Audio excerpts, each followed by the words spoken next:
Magandang araw! Ako si Binibining Michelle Bidig, ang guro nyo sa Pilipino. Handa na ba kayong mapakinggan ang parabola ng banga?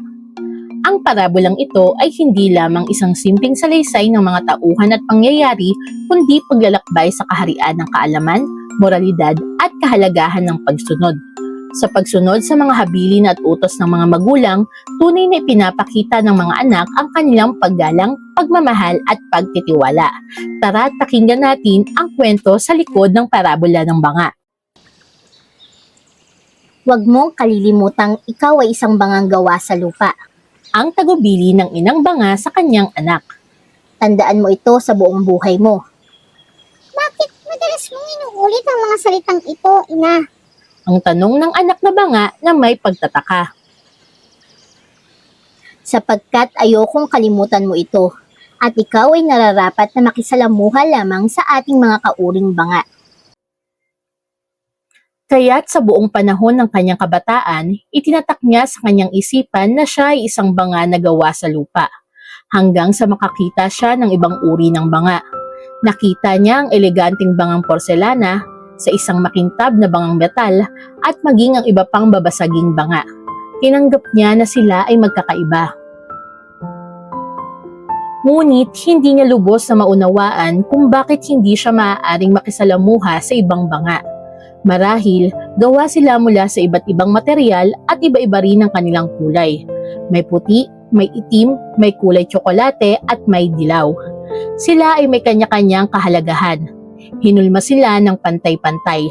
Lahat sila ay ginawa upang maging sisidlan o dekorasyon. Isang araw, isang napakakisig na porselanang banga ang nag-imbita sa kanya na maligo sa lawa. Noong una, siya'y tumanggi. Nang lumaon, nanaig sa kanya ang paniniwalang ang lahat ng banga ay pantay-pantay. Naakit siya sa makisig na porselanang banga. Napapalamutian ito ng magagandang disenyo at patitingkad ang kulay ng pintura. May palamuting gintong dahon ng gilid nito. Kakaiba ang kanyang hugis at mukhang kagalang-galang sa kanyang tindig. Bakit? Wala namang masama sa paliligo sa lawa kasama ng ibang uri ng banga. Wala naman kaming gagawing hindi tama. Bulong niya sa sarili.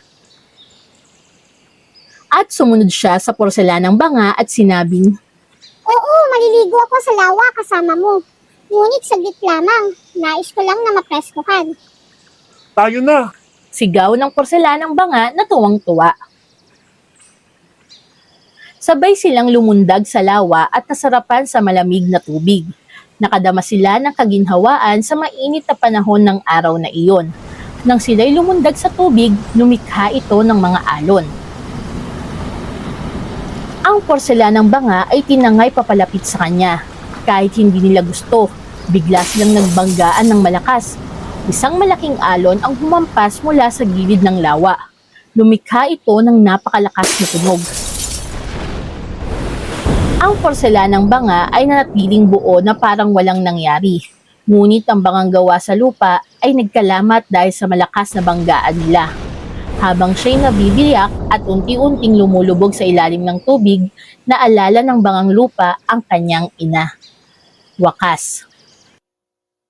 Parabola ng banga. Muli, ako si Binibining Che. Huwag kalimutang i-like, i-subscribe ang aking YouTube channel sa mga susunod na aralin sa Pilipino. Hanggang sa muli, paalam!